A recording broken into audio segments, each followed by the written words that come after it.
लोकाभिरामम्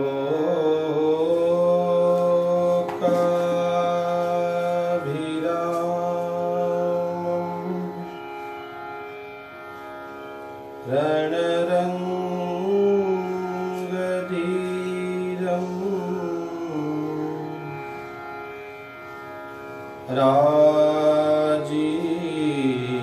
राजीवनेत्रम्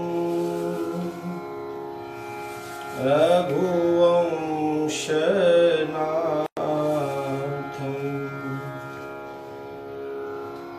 कारुण्यरूपम्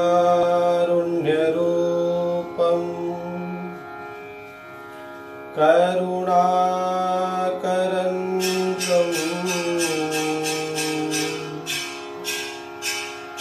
श्रीरामचन्द्रम्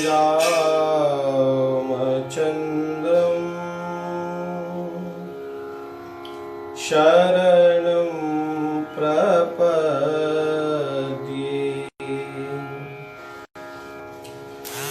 मनोजवम्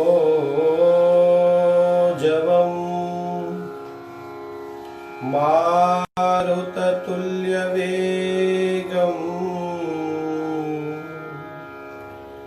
जितेन्द्रियं बुद्धिमतां वरिष्ठम् वातात्मजं वानरयूथमुख्यम्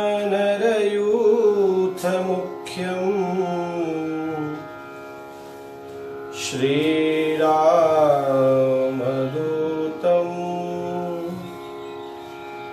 शरणं प्रपद्ये। श्रीराम जय जय राम, श्रीराम जय राम, श्रीराम जय राम, श्रीराम जय राम, श्रीराम जय राम, श्रीराम जय राम, श्रीराम जय राम, श्रीराम जय राम। कौशल्या के प्यारे राम, कौशल्या के दशरथ राज दुलारे राम, दशरथ राज दुलारे। गाओ श्री राम जय राम, श्री राम जय, श्री राम जय राम, श्री राम जय राम, श्री राम जय राम, श्री राम। प्रभु रामचंद्र भगवान की जय, श्री बालकृष्ण लाल की जय, श्याम सुंदर यमुने महारानी की जय, सरजू मैया की जय, चारों भैया की जय, पूज्यपाद गोस्वामी तुलसीदास जी महाराज की जय। श्री लक्ष्मी नारायण भगवान की जय। भगवान की अत्यंत महती कृपा से श्रावण के इस पवित्र महीने में हम लोग श्री राम कथा का आस्वादन कर रहे हैं। प्रभु राम बड़े दयालु हैं, ऐसे कृपालु है प्रभु की जन अवगुण प्रभु मान न काओ। एक बार आप एक बार हृदय से कह दीजिए, एक बार कि प्रभु मैं आपका हूं, तवास्मि, एक बार इनके चरणों में प्रणाम करके कह दीजिए कि प्रभु मैं आपका हूं, फिर भगवान पूर्ण रूप से आपको स्वीकार कर लेते हैं।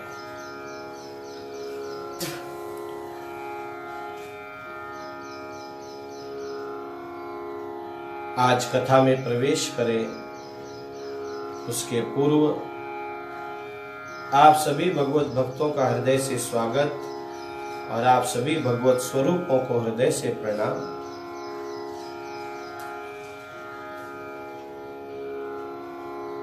अति हरि कृपा जाहि पर होई, पाँव देहि एहि मार्ग सोई।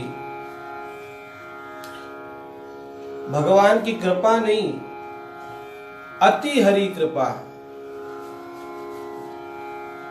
जब अति हरि कृपा जब होती है जीव पर भगवान की, पाँव देहि एहि मार्ग सोई, तब जाकर ये जीव इस मार्ग में पैर रखता है।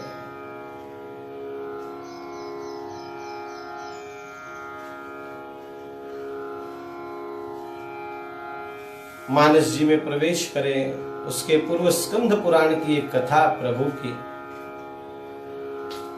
आप जानते हैं कि विभीषण भगवान की शरण में आए।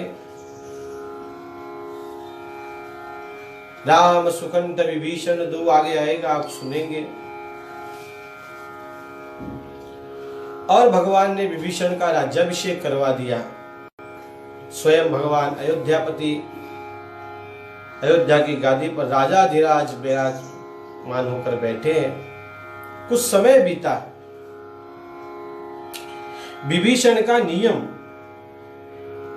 विभीषण नित्य भगवान रंगनाथ का दर्शन करने आते, रथ में बैठकर आते। एक बार विभीषण आ रहे थे और रथ का वेग ज्यादा था, तो उनके मार्ग में एक ब्राह्मण देवता आ गए और ब्राह्मण देवता विभीषण के रथ के पहिए के नीचे आ गए और वही उन्होंने देह छोड़ दिया। विभीषण को ब्रह्म हत्या का पाप लगा। अब तुरंत वहां पर सारे ब्राह्मणों की टोली जम गई और विभीषण जी को खूब मारने लगी।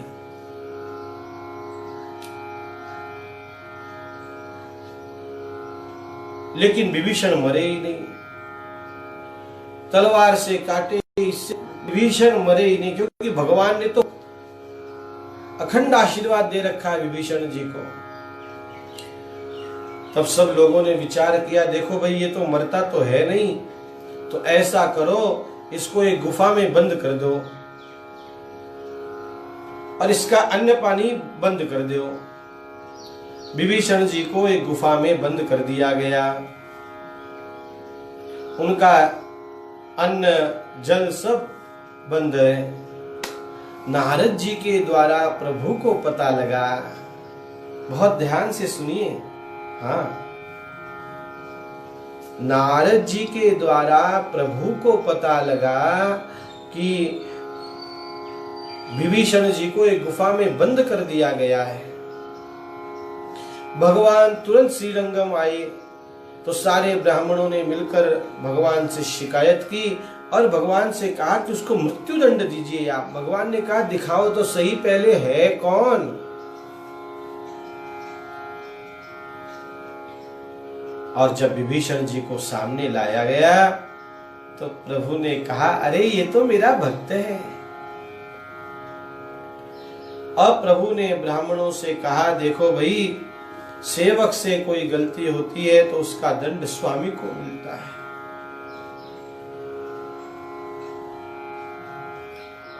ये मेरा सेवक है, मुझसे इससे गलती हुई है, इसका दंड मैं लेने को तैयार हूं। और विधि विधान से ब्राह्मणों ने बताई हुई ब्रह्म हत्या का प्रायश्चित भगवान ने किया। ऐसे दयालु है प्रभु, ऐसे कृपालु है मेरे प्रभु। अस प्रभु दीन बंधु जग माही। ऐसे कौन है ऐसो को उदार जग माही। ऐसा कौन उदार है आप बताइए। हम तो पल्ला झाड़ लेते हैं, हमारे सेवक से भूल से कोई गलती हो जाए तो हम तो पल्ला झाड़ लेते हैं कि हमारा सेवक ही नहीं है, ये हम जानते ही नहीं इसको। हम तो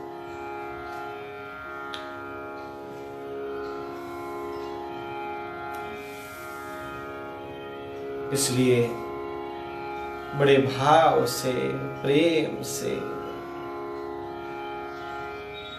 हृदय को उड़ेल कर, आंखों में अश्रु बिंदु भर के, आंखों में जल भर के प्रभु से प्रेम से कहिए, हे नाथ मैं आपका हूं। आपने दर्शन किए हैं स्वामी जी महाराज के। आपका बड़ा प्रिय भजन, नाथ में थारो जी थारो, में थारो जी थारो, चोखो बुरो कुटिल और कामी, जो कुछ हूँ सो थारो, नाथ में थारो जी थारो, नाथ में थारो जी थारो। कैसा विनम्र भाव है।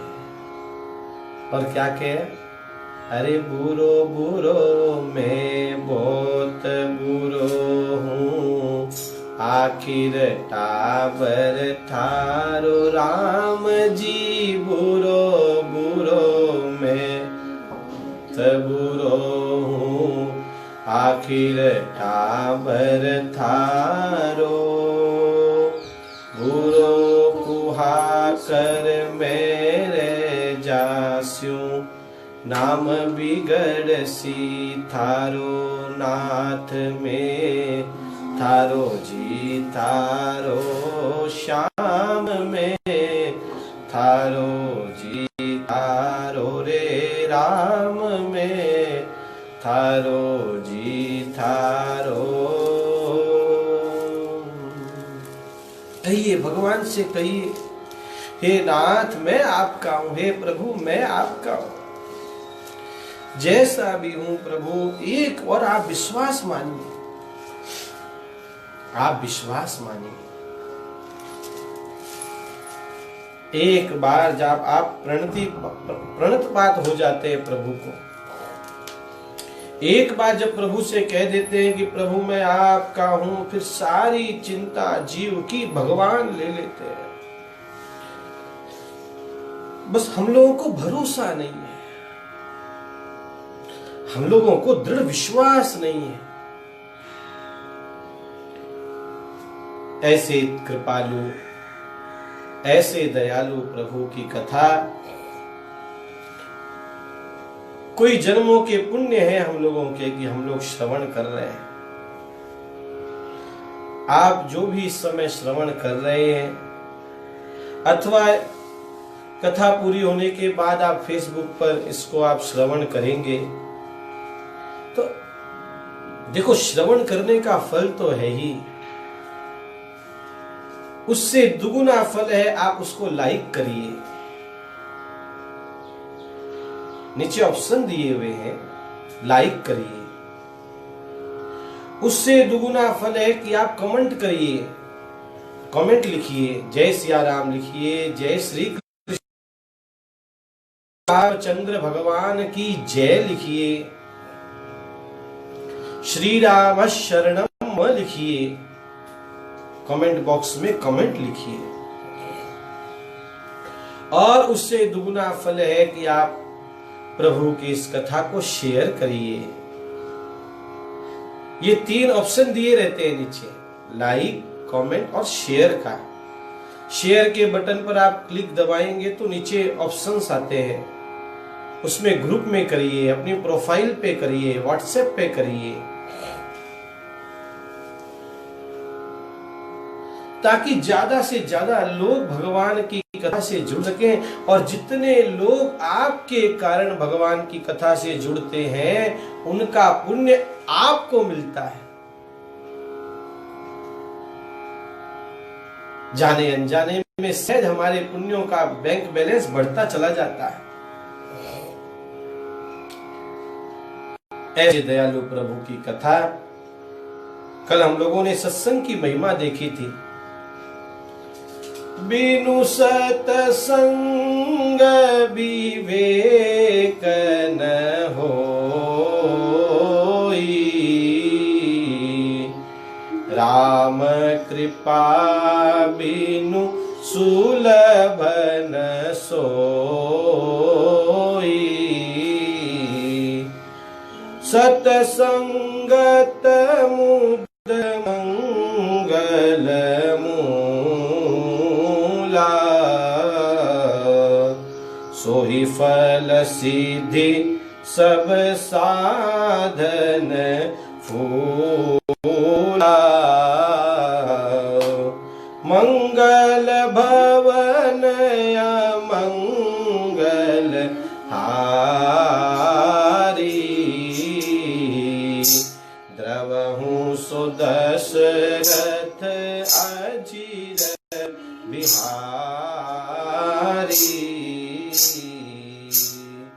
बिनु सत्संग विवेक न होई। और हम लोगों ने कल विवेक की व्याख्या देखी। नित्यानित्य वस्तु विवेकः। नित्य क्या है अनित्य क्या है ये बात जिस दिन जीव के ध्यान में आ जाती है उसी दिन जीव विवेकी कहलाता है।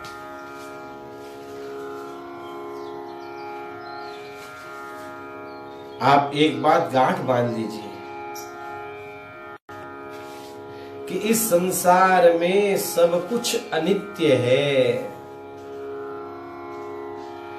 ये दिखने वाला शरीर, ये दिखने वाला संसार एक दिन यहीं रह जाएगा, शायद छूट जाएगा। हमको पता भी नहीं चलेगा कब छूट गया, पता भी नहीं चलता।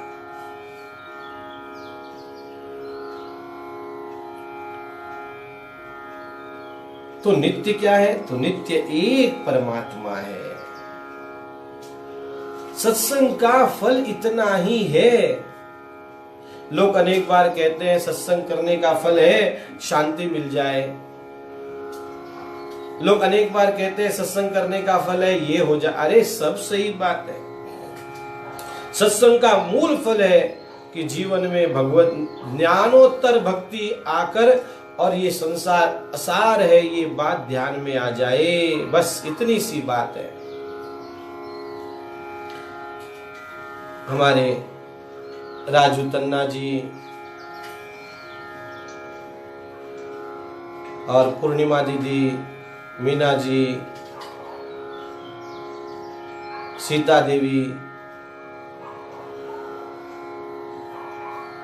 अरविंद तिवारी, गोविंद मुंदड़ा,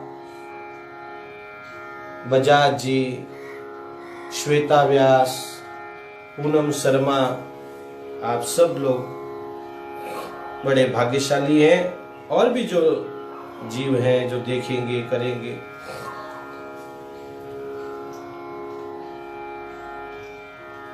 ये बात ध्यान में ले लीजिए, बस हो गया, सत्संग हो गया।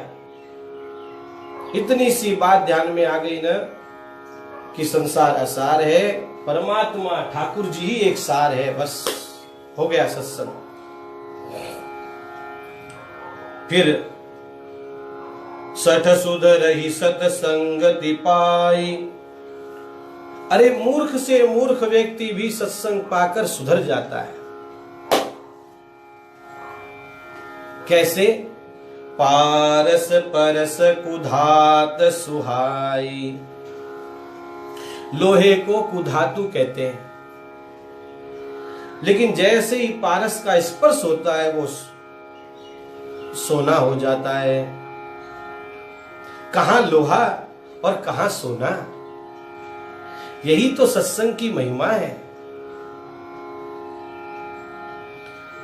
सदाशिव जोशी, जय हो, राम राम। यही सत्संग की महिमा है कि जीव को उस जगदीश से एक रूप कर देता है, एक रूप कर देता है। और अब गोस्वामी जी संतों को प्रणाम कर रहे हैं। आप और हम भी बैठे बैठे संतों को याद करें। दो दोहे हैं रामचरितमानस में, आरंभ में बाल कांड के दोहा नंबर 3। आप यदि पोथी लेकर बैठे हैं तो दोहा नंबर 3 देखिए। बंदौ संत समान चित, हित अनहित नहीं कोई। अंजलिगत शुभ सुमन जिमी, सम सुगंध कर दोई। संत सरल चित जगत हित, जानि सुभाव स्नेहु। बाल विनय सुनि करी कृपा, राम चरण रति देहु। संतों को प्रणाम किया। संत कैसे होते हैं ये बता रहे हैं। हमारे हैदराबाद के राजकुमार जी बंग भी आए हैं, जय हो। संत कैसे होते हैं देखो। संत समान चित्त, हित अनहित नहीं कोई। संतों का कोई हितैषी नहीं है, संतों का कोई शत्रु नहीं है, संतों का कोई मित्र नहीं है। संत उदासीन रहते हैं। भागवत जी में कपिल महामुनि व्याख्या करते हैं, तितिक्षवः कारुणिकः सुहृदः सर्वदेहिना। संत बड़े सरल चित्त के होते हैं, समान चित्त के होते हैं। संतों में भेदभाव। अनेक बार लोग कहते हैं कि देखो महात्मा लोग तो पैसे वालों के होते हैं। अरे गलत बात है ये। किसने कहा आपसे? आप प्रपन्न तो होइए, आप उनके पास तो जाइए। नहीं नहीं, बड़े बड़े सेठों के यहाँ जाते हैं, हमारे यहाँ क्यों आएंगे महाराज? अरे आप बुलाकर तो देखो एक बार। हम निमंत्रण देंगे नहीं, हम उनको बुलाएंगे नहीं, उनके पास जाएंगे नहीं, और फिर पीछे से बोलते बैठेंगे हमारे यहाँ गरीबों के यहाँ कौन आता है। अरे नहीं भाई, आप बुलाकर देखिए। संत तो बड़े समान चित्त होते हैं। अंजलिगत शुभ सुमन जिमी, सम सुगंध कर दोए। एक हाथ ने फूल तोड़ा तो क्या वो पुष्प कहता है क्या इस हाथ ने तोड़ा तो मैं इसको सुगंध नहीं दूंगा, दूसरे को दूंगा? नहीं, वो दोनों हाथों को सुगंध देता है। ऐसे ही संतों की कोई बुराई करे, संतों की कोई बड़ाई करे, संत तो हमेशा कृपा ही बरसाते हैं, हमेशा। अरे हम लोगों ने पैठन में एकनाथ महाराज को भी पहले दिन याद किया। शांति ब्रह्म जी ने कहते हैं लोगों ने उनको गुस्सा दिलाने के लिए क्या नहीं किया, क्या नहीं किया उनको।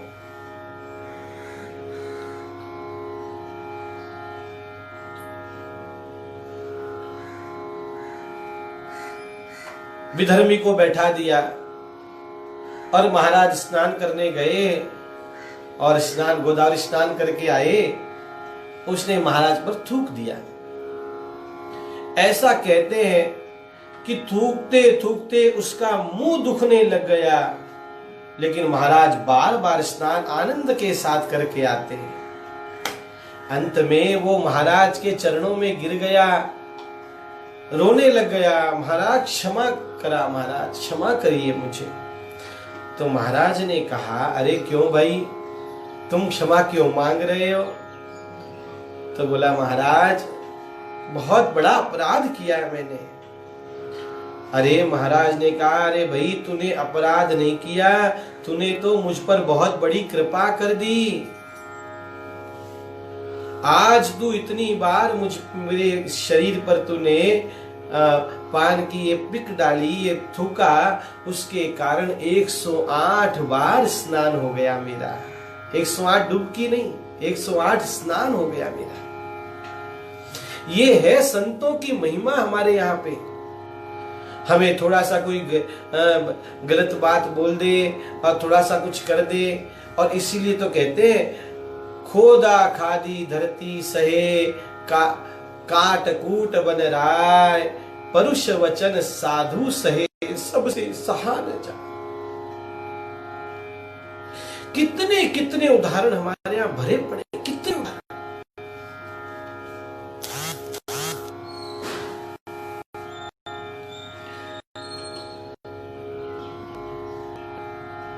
फकीर की वो कथा कौन भूल सकता उस महात्मा की। एक बहन आत्महत्या करने जा रही थी, महात्मा ने रोक लिया।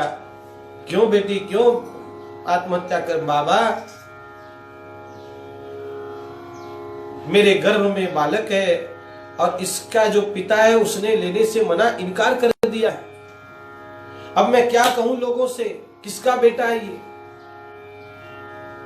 महात्मा ने कहा ठीक है, जा कह दे इसका बाप मैं हूं, जा तू आत्महत्या मत कर। गांव में ये बात फैली, इतना बड़ा वो महात्मा, गांव के लोग अपने बच्चों को उनके चरणों में डालते, उसी गांव के लोगों ने पत्थर मारे। समय बीता, उस बहन ने बच्चे को जन्म दिया, उसके पिता को ग्लानि हुई और उसने पूरे गांव के सामने स्वीकार किया कि ये मेरा बच्चा है, महात्मा जी का नहीं। लोग फिर आए और फिर चरणों में गिर गए, क्षमा करिए महाराज, हमसे गलती हो गई। कोई बात नहीं,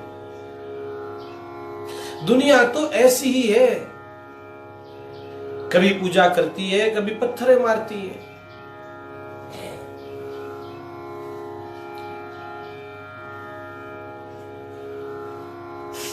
दादू दयाल जी का उदाहरण देखिए आप,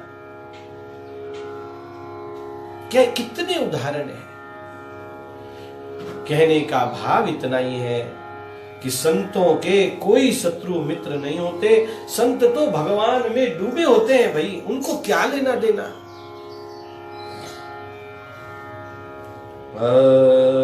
हाँ भाई, हमारा संदेश काबरा भी आया है। जय श्री राम प्रभु।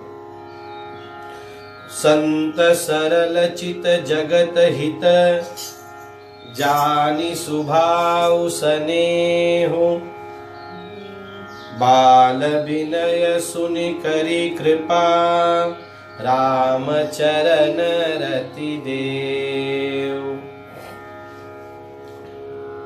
बाल विनय, बच्चे की तरह महात्माओं के पास जाया करिए। अपना बड़प्पन खोकर जाना चाहिए महात्माओं के पास। मैं अमुक विद्वान हूं, मैं अमुक सेठ हूं, मैं अमुक अमुक हूं, ये सब संतों के पास नहीं चलता। संतों के पास तो केवल विनम्रता, बाल विनय। छोटा बच्चा कैसे, वैसा ये बाल कांड है ना, बिल्कुल बाल मन की तरह, बिल्कुल निर्दोष, और जाकर गिर जाना चाहिए। और देखो, एक बात तो पक्की है, घर में यदि अशांति होगी तो घर में भक्ति का वातावरण नहीं होगा। तो घर में तो शांति होनी चाहिए। तो गुरु महाराज शांति के लिए गुरु महाराज से जो है मंत्र लीजिए, गुरु महाराज से अनुष्ठान पूछिए। लेकिन मूल बात इतनी सी है कि उनसे निवेदन करिए कि मेरी रति भगवान के चरणों में हो जाए। हमने देखा ना, तव पद पंकज प्रीति निरंतर, सब साधन कर यह फल सुंदर। सखा परम परमार्थ एहो, मन क्रम वचन राम पद ने हो। भगवान के चरणों में प्रीति हो जाए, बस रति हो जाए। संत सरल चित, दो विशेषण दिए। एक समान चित्त और एक सरल चित्त। सरल होते हैं, सरल स्वभाव न मन कुटिलाई, सरल स्वभाव न मन कुटिलाई, जथा लाभ संतोष सदा ही।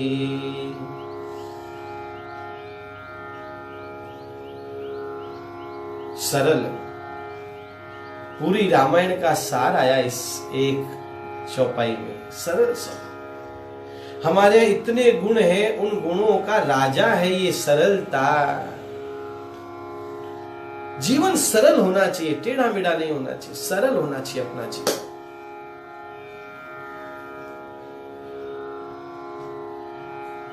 एक महात्मा ने सरल की बड़ी प्यारी व्याख्या की।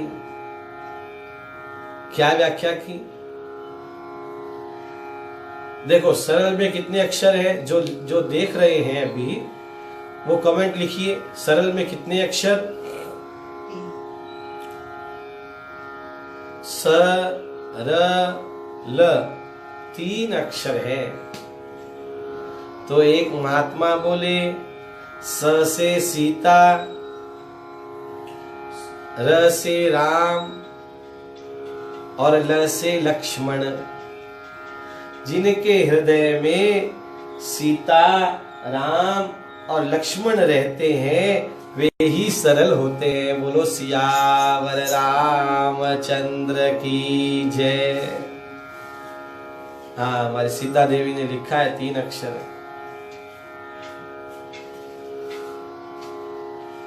स से सीता, र से राम और ल से लक्ष्मण। ये 3 जिनके हृदय में रहते हैं वो सरल है, ऐसा कहा गया। सरलता सबसे बड़ा गुण है, सरलता। और इसके पश्चात गोस्वामी जी खलों की वंदना कर रहे हैं, दुष्टों की वंदना कर रहे हैं। दोहा नंबर 3 के नीचे देखिए, बहुरी बंदी खल गन सती भाई, जय मीनू काज दाहिने हूँ बाई, परहित हानि लाभ जीन के रे, उजरे हरस विषाद बसे रे। दुष्टों को प्रणाम किया। बहुरी बंदी खल गन सती भाई। कभी कभी हम भी जो है बदमाश लोगों को हाथ जोड़ते हैं, अरे भैया रहने दो, ऐसे ऊपर से। लेकिन गोस्वामी जी कह रहे सती भाई, मैं सच्चे हृदय से इनको प्रणाम कर रहा हूं, इन दुष्टों को। ये कैसे होते हैं? जय बिनु काज, बिना कारण ही काम बिगाड़ते हैं ये, बिना कारण। किसी का हित हो जाए तो इनको बड़ी हानि होती है, लाभ जिनके रे। और उजरे हर्ष, यदि किसी का कुछ उजाड़ हो जाए तो इनको बड़ा आनंद होता है। अच्छा हुआ, उनके साथ ऐसा ही होना चाहिए, अच्छा हुआ। और यदि किसी का कुछ अच्छा हो जाए तो ये उदास हो जाते हैं, उनका इतना अच्छा कैसे हो गया। हरियर जसरा केस राहु से, पर अकाज बट सहस बाहु से। हो दूसरे के काम बिगाड़ने में तो ये 1000 हाथ के हो जाते हैं, 1000 हाथ के।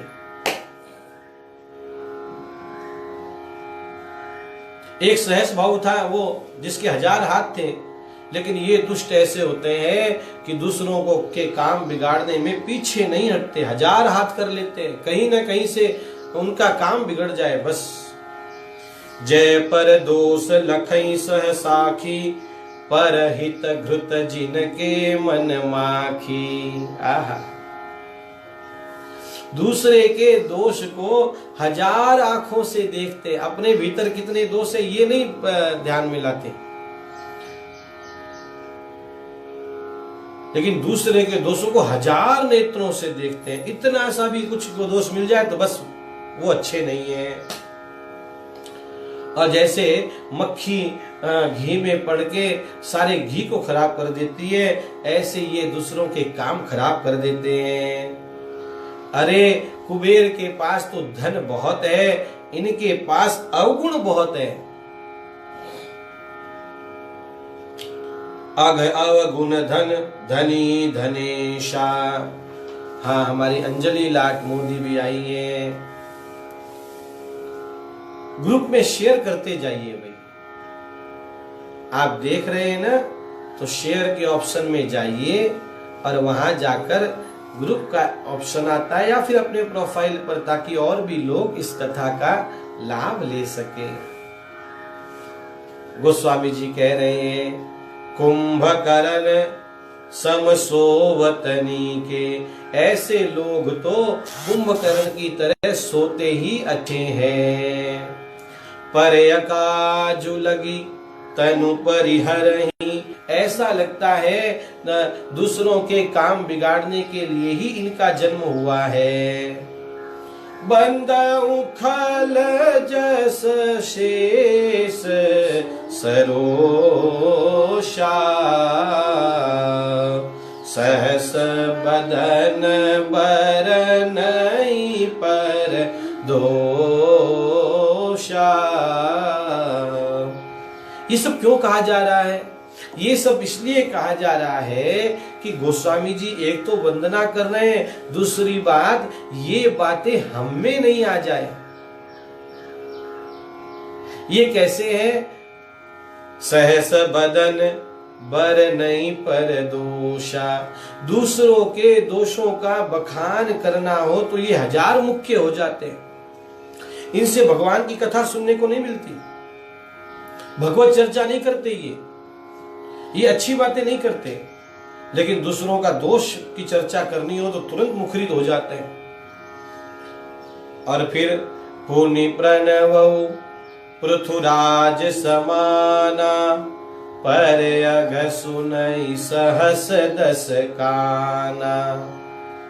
आप भागवत की कथा सुनते, भागवत जी में 4थे स्कंद में पृथु की कथा आती है। महाराज पृथु,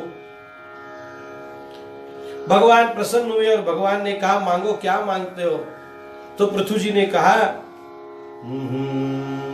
2 कानों से कथा सुनकर नहीं मन तृप्त होता है, हजारों कान दीजे नाथ, मनोरथ एक मेरा है। प्रभु, ये 2 कानों से कथा सुनकर मन तृप्त नहीं होता है, मेरे कानों में 1000 कानों की शक्ति दे दीजिए, जो आपकी कथा निरंतर सुनता रहूं, जिनके श्रवण समुद्र समाना। निरंतर आपकी कथा सुनता रहूं प्रभु। ऐसा तो कलयुग में पृथु कौन होंगे? पर अघ सुनहि सहस दस काना। दूसरों के अवगुणों को, दूसरों के दोषों को 1000 कान से जो सुनते हैं। सामने वाला यदि बोलते बोलते रुक जाए और कुछ बीच में फोन आ जाए, काम आ जाए, तो फिर फोन पूरा होने के पश्चात फिर पूछते हैं आगे क्या हुआ ये बताओ। भगवत चर्चा में तो कहते हैं कब पूरी हो, भगवत चर्चा कब पूरी हो। भगवान की कथा में तो बार बार घड़ी देखते हैं। 3 से 6 कथा का समय है, तो 6 बजे नहीं 5:30 बजे से ही घड़ी देखने लग जाते हैं। कब पूरी होगी, कब पूरी होगी। और 6 से थोड़ा सा ऊपर हो जाए तो मन मचलने लगता है। और महाराज को तो क्या समय का भान ही नहीं है और समय से पूरा ही नहीं करते हैं, यही सब आजू बाजू में बोलने लग जाते हैं।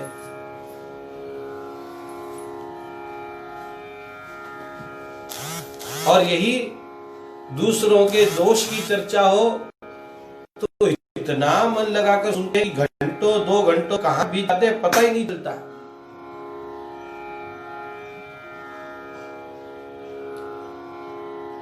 लोगों को राम रस में इतना आनंद नहीं आता जितना बतरस में आता है, दूसरों की बातों में आता है। अरे तूने सुना क्या, फलाने के घर में क्या हुआ, उसकी बहू ने क्या किया और उसके बेटे ने क्या किया और उसकी बेटी ने क्या किया और उसके पति ने क्या किया और उसकी सास ने क्या बोला। बस देखो, हम सामाजिक प्राणी है, चर्चा होनी चाहिए। इतनी भी चर्चा क्या करें, कितना समय हम पर चर्चा में बिता देते हैं, कितना समय। इसलिए आज राम कथा में नियम ले लो कि मैं पर चर्चा में अपना समय नहीं गवाऊंगा। और हमको लाभ क्या है ये तो बताओ। भगवान की चर्चा करते हैं तो भगवान के गुण हम लोगों में, अभी हमने सुना ना, संतों की चर्चा करते हैं तो संतों के गुण आते हैं हम लोगों में।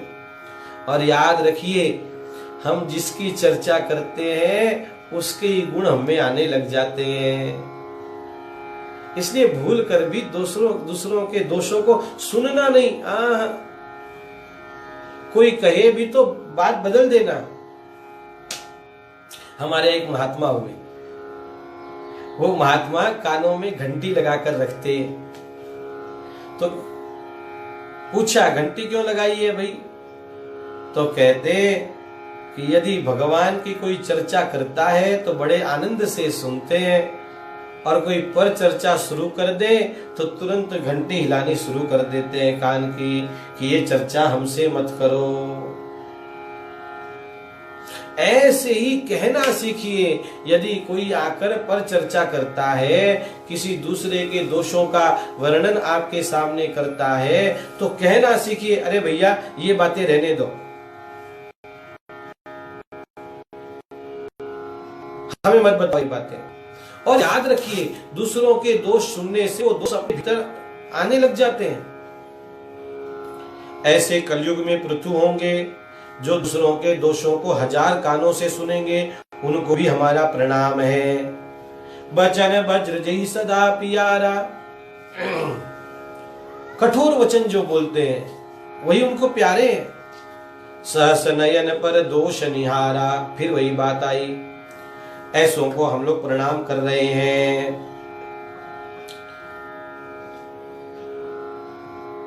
और कितना भी कर लो भाई, ये सुधरते नहीं। बायस पलियई अति अनुरागा, आप हो ही निरामिष कबहू की कागा। कौवे की कोई कितना भी लाड लड़ा ले, वो निरामिष नहीं हो सकता। अब दोनों की एक साथ वंदना कर रहे हैं।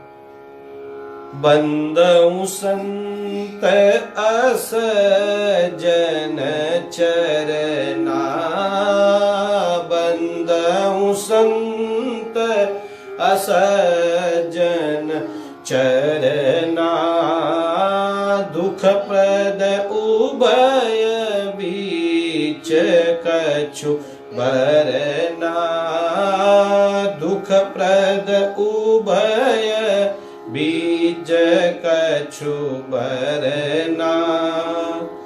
बिछुरत एक प्राण हरि लेहि, बिछुरत एक प्राण हरि लेहि, मिलत एक दुख दारुण देहि, मिलत एक। अब संत और असंत दोनों को एक साथ प्रणाम कर रहे हैं। बोले दोनों दुख ही देते हैं, महात्मा संत भी दुख देते हैं और असंत भी दुख देते हैं। लो कमाल हो गई भाई, महात्मा क्यों दुख देने लग गए? तो कहते हैं बिछुरत एक प्राण हरि लेई, संतों के निकट जाते हैं, उनका सानिध्य प्राप्त करते हैं और जब उनसे विदा होते हैं तो ऐसा लगता है बस अब प्राण निकल जाए। हमने देखा है हमारे गुरु महाराज प्रतिवर्ष ऋषिकेश में शिविर लेते हैं और शिविर के समापन के दिन अथवा कहीं कथा हो रही है और कथा के समापन के दिन ऐसे साधक रोते हैं और ऐसे यजमान रोते हैं कि अब 7 दिन की कथा हो गई, अब 9 दिन की कथा हो गई, घर में इतना आनंद था, इतने दिन महात्मा जी विराज रहे थे, गुरु जी विराज रहे थे, संत विराज रहे थे और अब विदा हो जाएंगे तो ऐसे ऐसे रोते थे। बिछुरत एक प्राण हरि ले, और मिलत एक दुख दारुण देहि, और असंत दुष्टों के मिलने से दारुण दुख होता है कि ये कहां से आ गया, अब ये हमारा समय ऐसे ही बर्बाद करेगा। दोनों को प्रणाम किया, लेकिन अब सबका अपना अपना स्वभाव है, ऐसा कहकर भीतर से प्रणाम कर रहे हैं। और अब गोस्वामी जी 2-2 की चर्चा कर रहे हैं। नीचे देखिए, दोहा नंबर 5 के नीचे देखिए, गोस्वामी जी ने स्पष्ट कह दिया, मैंने जो ऊपर के ये बातें कही हैं, तेई ते कछु गुण दोष बखाने, संग्रह त्यागन बिनु पहचाने। जब पहचान ही नहीं होगी तो संग्रह और त्याग कैसे होगा? इसलिए अपने जीवन में अच्छी बातों का संग्रह हो और बुरी बातों का त्याग हो। और विधि ने प्रपंच जो बनाया है ये तो गुण और अवगुण से सना हुआ है। कहीं वेद इतिहास पुराना, विधि प्रपंच गुण अवगुण साना। हमको क्या लेना है ये हम पर निर्भर करता है। देखो, दुख सुख, दुख है तो वहां सुख है, पाप पुण्य, पाप है तो पुण्य भी है, दिन राति, दिन है तो रात भी है, साधु असाधु, साधु है तो असाधु भी है, सुजाति कुजाति, दानव देव, दानव है तो देवता भी है, ऊंचे अरु नीचो, अमीय सुजीवनु माहुरु मीचु, माया ब्रह्म जीव जगदीसा, लक्ष्य लक्षिरंक अवनीसा, काशी मगहर। कबीर जी का जब अंत समय आया तो कबीर काशी छोड़ के मगहर गए, बोले यहाँ तो सब मुक्त होते, मैं वहां जाकर मुक्त होऊंगा। काशी मग सुरसरी क्रमनासा, क्रमनासा नदी में स्नान करने से सारे जो पुण्य है सब बह जाते हैं। मरुमारव महिदेव गवासा, ब्राह्मण देवता भी है तो कसाई भी है यहाँ पे। सरग नरग अनुराग विरागा, निगमागम गुण दोष विभागा। ये सारी सृष्टि में गुण और दोष तो हमेशा ही है। देखो, हम लोग हमेशा कहते हैं दो जहां है वहां संसार है। स्त्री पुरुष, दिन रात, लाभ हानि, पाप पुण्य, अच्छा बुरा, इसी का नाम संसार है। और जहां एक हो गया वही परमात्मा है। गोस्वामी जी कह रहे हैं, जड़ चेतन गुण दोषमय, विश्व कीन करतार, संत हंस गुण गाहि पय, परिहरि बारी विकार। संत वे हैं, सज्जन वे हैं जो दोषों को छोड़ देते हैं और गुण को ग्रहण कर लेते हैं। जैसे हंस जो है वो नीर क्षीर के लिए बड़ा प्रसिद्ध है, वो दूध पी लेता है, बाद बाकी सब छोड़ देता है। ऐसे ही भगवान विवेक प्रदान करे और हम लोगों के जीवन में भी गुणों की महत्ता आए और हमारे अवगुण की चले जाएं। और फिर नीचे संगति का असर बताया, साधु असाधु सदन सुख सारी, सुमिर ही राम देहि गनिगारी।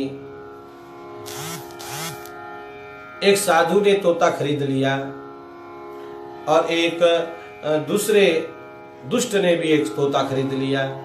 अब साधु के यहाँ तोता तो राम राम, जय जय सीताराम, जय सिया राम ऐसा बोलता है, और उस कसाई के यहाँ का तोता जो है वो गालियां देता रहता है। क्यों?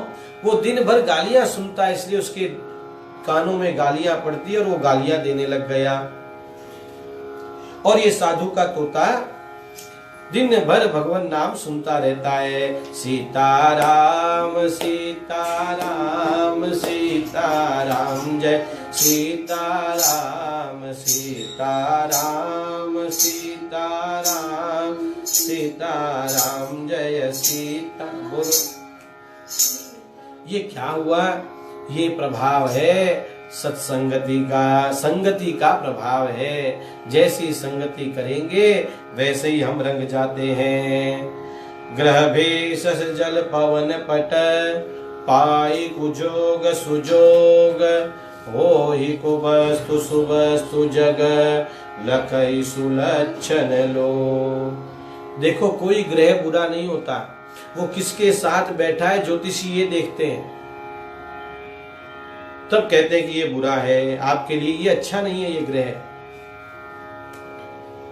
कपड़े वस्त्र भी कोई बुरे नहीं होते, वो किसकी संगति में उससे अच्छे भरे हो जाते हैं। जल, पवन, पट और औषधि, भेषज औषधि, ये सब किसके साथ हैं उससे सुवस्तु और कुवस्तु हो जाते हैं। देखो, एक ही वस्तु एक के लिए अच्छी होने पर दूसरे के लिए खराब हो जाती है। ठंड के दिन है और ठंड के दिनों में रजाई बड़ी अच्छी लगती है, और वही रजाई गर्मी के दिनों में अच्छी नहीं लगती। अब रजाई अच्छी है कि बुरी है ये डिसाइड कौन करेगा? परिस्थितियां डिसाइड करती है।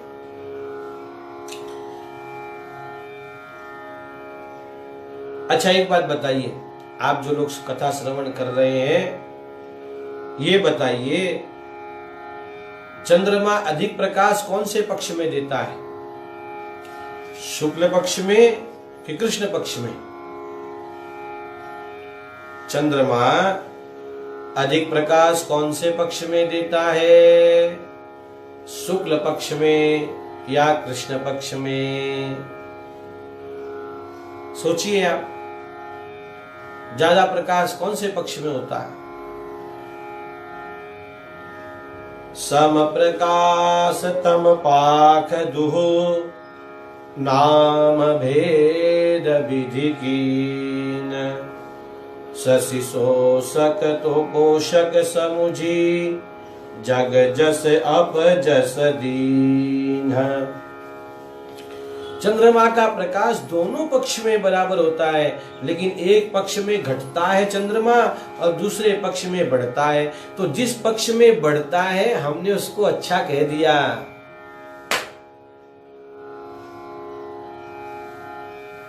शुक्ल पक्ष में चंद्रमा बढ़ता है तो हमने कह दिया कि शुक्ल पक्ष का चंद्रमा अच्छा है। हमको तो बढ़ता हुआ चाहिए, घटता हुआ नहीं चाहिए। हमारे ओझा जी भी आए हैं, गोपाल जी ओझा। जय श्री कृष्ण, जय श्री राम। गोपाल जी इस कथा को रोज YouTube पर डाल रहे हैं, उनके चैनल पर।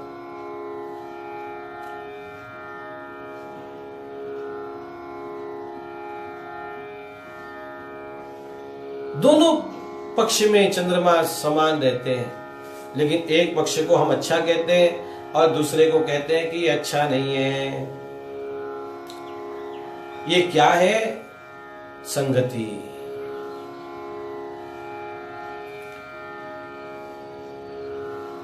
इसलिए अपने आज की कथा का सार इतना ही लीजिए राम कथा में कि मेरे जीवन में गुण आए और मेरे जीवन से सारे दोष चले जाएं, इतनी सी बात लीजिए। जड़ चेतन गुण दोषमय, संसार में गुण भी है और अवगुण भी है। हमारे हरि अवगुण चितन धरो, हमारे जीवन से अवगुण चले जाए और हमारा जीवन प्रभु रामचंद्र जी की तरह गुणों का भंडार हो जाए और इस संसार से विदा होते समय बड़े आनंद के साथ हम सब विदा हुए, खूब आनंद के साथ जीवन जिए। हाँ, बहुत आनंद के साथ, उत्साह के साथ जीवन जिया जाए, प्रेम के साथ जीवन जिया जाए और अंत में भगवान नाम लेते हुए जीवन को भगवान के चरणों में समर्पित कर दिया जाए। पुनः आप सबसे निवेदन, आज कथा को अब विराम कर रहे हैं। लाइक करिए, कमेंट करिए। आज की भाषा में कहना हो तो लाइक करे 1 फल, कमेंट करे फल 2 और शेयर करे तो फल 4। भगवान की कथा को शेयर करिए, लोग अधिक से अधिक इस कथा का श्रवण कर पाए। मुझे बड़ा स्मरण आ रहा है कैलाश का। अब जो ये कथा हम लोग कह रहे हैं यहाँ पर बैठ के, तो जय क्या कैसा वो दृश्य रहा होगा कि भगवान महादेव कथा कह रहे हैं और पार्वती कथा सुन रही है। बस एक वक्ता और एक श्रोता। लेकिन आज तो सोशल मीडिया के माध्यम से बहुत से लोग इसको श्रवण कर सकते हैं। अभी आप कथा यहीं विराम करने जा रहे हैं। मुख्य यजमान तो हमारे ठाकुर जी ही है और दैनिक यजमान जो है हमारे गौ ब्राह्मण संत सेवी श्री सुरेश जी ओझा पूना के ही हैं। हमारे बहुत अच्छा परिवार है, सज्जन परिवार है। भगवान बहुत बहुत कृपा करे उन पर और हम सब पर। ओझा परिवार आज के दैनिक यजमान है और दिल्ली के हमारी सीता देवी जो है उन्होंने शिव पुराण और रखा है आज से। तो आज से शिव पुराण का भी हम लोग जो है पाठ करने वाले हैं। अब ये महोत्सव जो है पहले हरि अनुष्ठान था, अब हरिहर हो गया, एक और उसमें जुड़ गया, एक पारायण और उसमें जुड़ गया, उसका पाठ होगा यहाँ पर।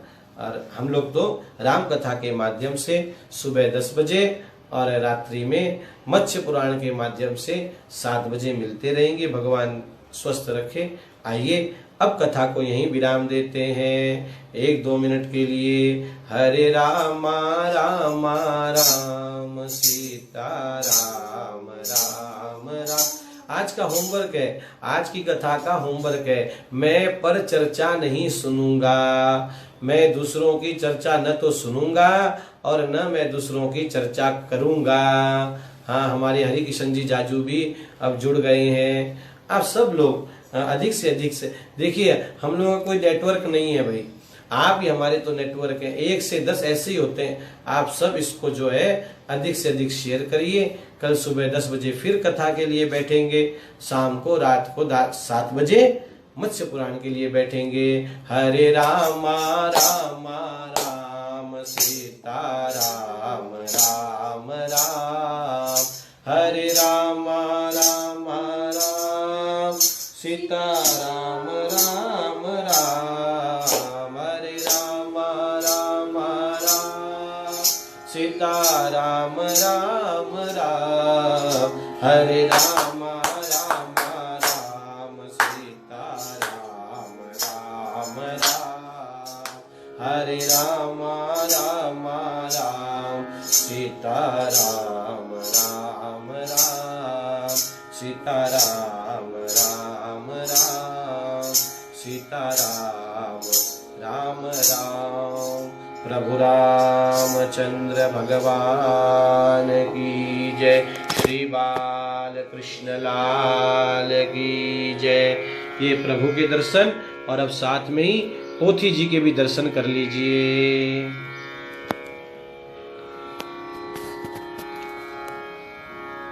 सभी लोग पोथी जी को वहीं से प्रणाम कर ले और अब जब कथा पूरी होगी तो फिर उसके पश्चात आरती भी कर लीजिएगा। प्रभु रामचंद्र भगवान की जय। श्री बाल कृष्ण लाल